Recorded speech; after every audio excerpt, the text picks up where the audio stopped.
Section में वक्त हो गया है मैनेजमेंट के साथ जुड़ने का और आज हम बात कर रहे हैं मार्च 1987 में बनी सरकारी company Indian renewable energy development agency यानी इरेडा की। और कंपनी को यहाँ पर मिनी रत्न कैटेगरी 1 का दर्जा भी हासिल है और कल से कंपनी का आईपीओ सब्सक्रिप्शन के लिए खुल चुका है। और इशू से जुटाई गई रकम से कंपनी को ग्रोथ प्लान को आगे बढ़ाने में मदद मिलेगी। और जानेंगे कंपनी से इस बारे में उनकी क्या योजना है। रिन्यूएबल फाइनेंसिंग सेक्टर में दूसरी कंपनियों के आने से अब आखिर कितना चुनौतीपूर्ण माहौल जो है वो बन गया है, तमाम मुद्दों पर बात होगी। हमारे साथ इरेडा के सीएमडी प्रदीप कुमार दास जुड़ गए हैं। प्रदीप जी, स्वागत है आपका कॉर्पोरेट कनेक्शन में।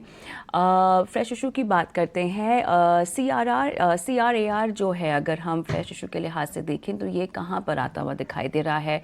ग्रोथ रनवे में किस तरह से आपको अब चीज़ें बैठती हुई दिखाई दे रही हैं? देखिए, आरबीआई का जो मैंडेट है हमें मिनिमम 15 रखना है और हमारा जो क्रेडिट रेटिंग अभी है ट्रिपल ए स्टेबल, उसको अगर बरकरार रखना है तो हमें 17 के आसपास रखने से बेटर होगा। बट अभी हमारा जो सितंबर का आंकड़ा है उसमें 20 का लगभग है हमारा कैपिटल एडिक्वेसी रेशियो करार।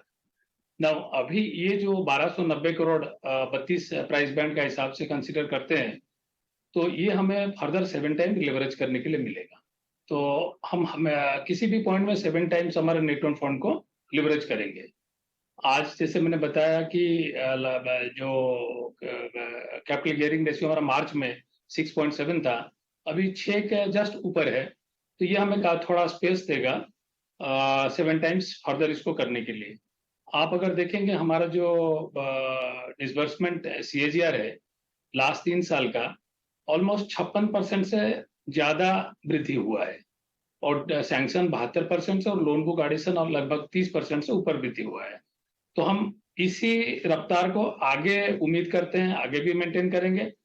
इसका अलावा हम लोग का मेन फोकस रहता है best quality corporate governance and discipline. जो हमारा 3 साल पहले का अगर आंकड़ा देखेंगे, हमारा लोन सिर्फ 23,000 करोड़ हुआ करता था 33 साल में लोन बुक। हम 3 साल में 24,000 करोड़ एडिशन किए हैं। वो कैसे हुआ? 3 साल में जो हम सैंक्शन किए, डिसबर्स किए और उसमें से हमारा प्रीपेमेंट अधिक से अधिक नहीं हुआ, तभी जाके हो पाया। तो हमारा जो डिसिप्लिन मैकेनिज्म रहा, best quality corporate governance standard रहा, हमारा बोरोइंग काफी मोस्ट कॉम्पिटेटिव रेट में रहा।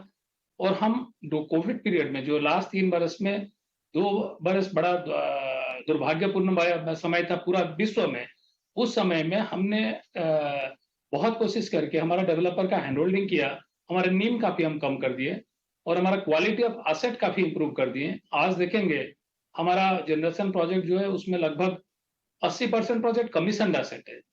टिपिकली रिन्यूएबल प्रोजेक्ट में अगर कमीशन हो जाता है एसेट फेयरली डी रिस्क हो जाता है। जब डी रिस्क हो जाता है तो इंटरेस्ट हम रिस्क प्रीमियम अपलोड कर लेते हैं। तो वो मैकेनिज्म को लास्ट 3 साल से अडॉप्ट करके हमने आगे बढ़े हैं।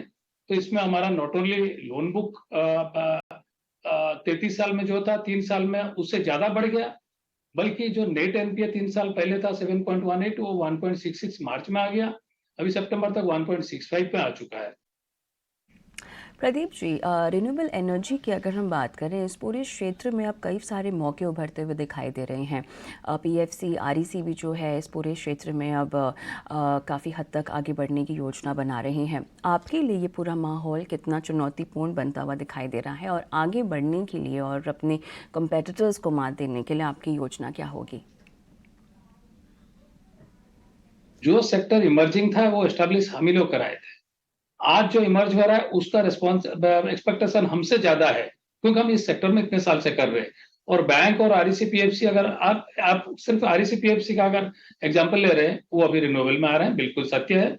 लेकिन आज भी उनका जो बुक का प्रोफाइल देखेंगे, उनका बुक में 80 से 90% बुक है गवर्नमेंट लोन, हमारा 77% है प्राइवेट लोन और उनका बुक में 8 से 10% है रिन्यूएबल लोन, हमारा 100% रिन्यूएबल लोन। और उनका बुक में अधिक से अधिकतर मिलेगा आपको जो एस्टेब्लिश है, सोलर विंड हाइड्रो। जो जबकि ये जो इमर्जिंग स्पेस है उसमें भी हम जिस रफ्तार में कर रहे हैं, जैसे 1.5 बरस हुआ, 18 महीना लगभग हुआ है एथेनॉल और कंप्रेस्ड बायोगैस और ये जो ई मोबिलिटी उसमें, हम 18 महीने में हमारा बुक का जो कंपोजिशन है लोन बुक 18% कर चुके हैं। नाउ मैं बता रहा हूँ बाकी बैंक और बाकियों के लिए एक छोटा उदाहरण दूंगा।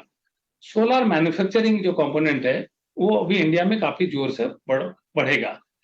हम 4 साल में लगभग 100 गीगावाट का लक्ष्य इंस्टॉल कैपेसिटी करेंगे, क्योंकि पीएलआई मिला है।